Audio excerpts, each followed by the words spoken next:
Hey, what's up guys? I'd like to start a new series, one in which I compare the differences between the Lord of the Rings books and the movies, where they changed and whether I agree with it or not. This first video will be covering Aragorn, and I've been looking at the characters, and some I could do a video on two of them or three on groups, but I think that the main characters deserve a video to themselves because there are actually quite a lot of changes. Now, I don't think I should talk about details which were omitted from the books, because they can be, first of all, a different video in themselves, and just because they weren't mentioned in the films, it doesn't mean they didn't happen. So let's start with changes in the story first. So we first see Aragorn in Bree, in the Prancing Pony, where he meets the hobbits for the first time, and they have a general mistrust towards them, which is reasonable. There's a stranger, they don't know who he is, and he's offering to help them. However, in the books it's slightly different, because they have more reason to trust him, as Gandalf had actually left a note with the bartender Butterbear, which condoned Aragorn and mentioned that he's an acquaintance of his, and this gave the hobbits a better reason to trust him. So moving on to Rivendell now, because before it there aren't actually many significant changes. So in Rivendell, in the films we see the shards of Narsil, which were Isildur's sword, which broke when he had fought with Sauron. But in the books, these actually aren't there, because they were given to Aragorn when he turned 21. And he was also given the Ring of Barahir, which was an heirloom of the northern kingdoms of Arnor, which were a part of Gondor.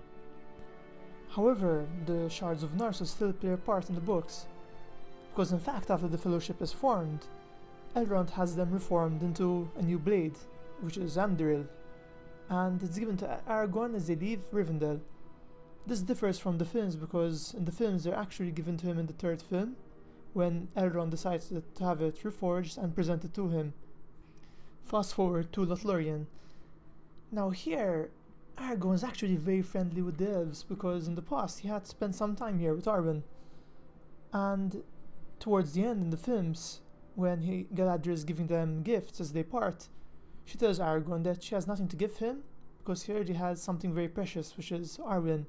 However, again, this differs from the books, because in the books, she actually gives him an elfstone, which is a gem of sorts, and she gives it to him as a wedding gift, since in the future he'll be getting married to Arwen, and Galadriel is actually Arwen's grandmother.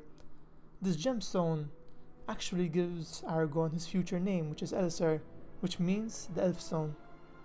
The Fellowship then proceed to Amon Hen. Now over here in the books, they actually faced a decision, because some of the Fellowship wanted to go to Minas Tirith, while the others wanted to take Frodo to Mount Doom. Now this plot is ignored or left out in the films, and it's passed by, but in the books Aragorn was contemplating and his heart desired to actually go with Boromir to Minas Tirith, and yet he knew that his duty lied with Frodo, so he had some indecision and he decided to leave it all up to Frodo, that Frodo will decide what's best for him. Again, we're going to have to skip loads because nothing really significant is changed, and we're going to go to the second film. And if you remember, there's a scene when wargs attack them when they're going to Helm's Deep. Now this scene never happened in the books, it's just for the films and to make some drama, suspense, etc. And in it, Aragorn is dragged down the cliff with a warg, and everyone presumes he's dead, and there's a small scene with Arwen. Yeah, but basically this doesn't happen at all. Now we're actually going to go to the third film at the start, after Saruman's been defeated and they're visiting him at his tower. And he drops one of the Palantir, one of the Seeing Stones, the Ortang Stone to be precise. And in the films Gandalf keeps it, but in the books he actually hands it over to Aragorn, since it is an heirloom of Gondor and of the kings, and it was to be the first thing returned to them, to his kingship. Now once the beacons are lit, Rohan starts mustering their army, and they meet at Dunharrow. Now over here, Aragorn actually meets some old friends of his, some of the Rangers of the North, which he was one of, led by Halbarad. And there were also Elrond's sons, Eladin and Elrohir. Now these came with a banner, which was made by Arwen and was known as the Standard of Elendil, and also a message from Elrond not to forget the path of the dead. Now this is changed quite a lot in the films, where only Elrond comes, he comes with the sword, he comes because Arwen told him, but everyone else is scrapped. There are no rangers, nothing. Aragorn then proceeds with Legolas and Gimli and all the rangers and Elrond's sons to enter the Path of the Dead. Now, again, the film, it's a lot more showy. You get to see the King of the Dead, the armies, the conversation, the confrontation, but this doesn't happen in the books, that in fact they just walk through and Legolas starts noticing these green banners, these dead walking behind them. And in fact they keep doing this until they reach a black stone, known as the Stone of Eric. And over here Aragorn actually summons the dead, he tells them to fulfill the oath. They then proceed to go to one of Gondor's sea settlements called Pelargir, and they had the army of the dead with them, of course. Now the city was being attacked by the Corsairs, and Aragorn, with the army of the dead, manages to overcome them and free the citizens, the people, etc. And here there's quite a significant change actually from the films, because in the books, the dead then they're freed from their oath. They don't actually go to help in Minas Tirith.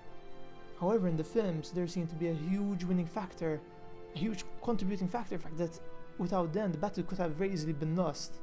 They were the saving grace of the final battle. After freeing the city, Aragorn actually set up a tent outside it, and he appointed a knight of Dol Amroth known as Prince Imrahil as the steward, or the person to take charge for a while. He then went to the House of Healing as a ranger, cloaked, etc., to help with the sick, the dying, the wounded. And over there he met a healer who didn't know about Attilas, that the herb properties were forgotten, they weren't used, they were only known to have a sweet scent. And over there he showed him how to use it for its healing capabilities. And she exclaimed how the hands of a king were the hands of a healer. Now this part it's ignored in the films, obviously for time constraints, but I think it's given quite a lot of importance in the books, since I think Tolkien wanted to emphasize how a king not only leads and helps in wars or tough times, he also helps in the recovery period. Now at the Black Gate, in the films Aragorn fights a big troll, and he's almost overpowered by it and nearly dies to it as it's about to step on him, and he's only saved by Frodo throwing the ring into Mount Doom. And this doesn't happen in the book, it's quite simplistic actually, nothing of significance or major detail happens. Actually, after the forces of the West overcome all the orcs that were nearby, while in the films the ground seems to break away and all the bad guys just fall down, which I personally prefer the book's way of it. It seems a bit more realistic and less, oh look how lucky we are.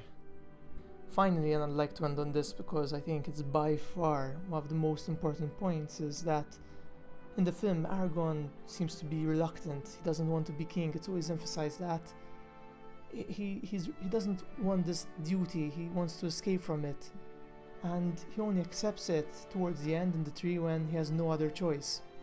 And this differs greatly from the books, because in the books he accepts it immediately, he knows what he has to be and he wants to do it.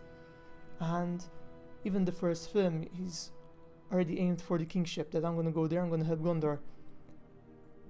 And again, I can't see why they changed it, it's more dramatic, keeps people more on edge, and there's more of a redemption, of a savior vibe to the films.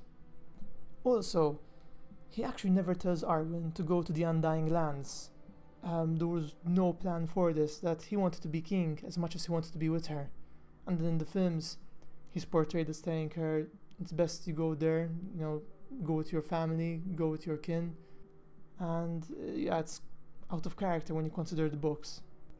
I really think that most of these changes make sense when it comes to making a film. You have to cut corners, have to leave out some details. The only one that struck me as odd and I didn't like much was the one I mentioned previously, that once the forces of good destroy the ring, all the bad guys just are enveloped and swallowed by the earth. Even when I was a kid and watched the films, it didn't make sense to me.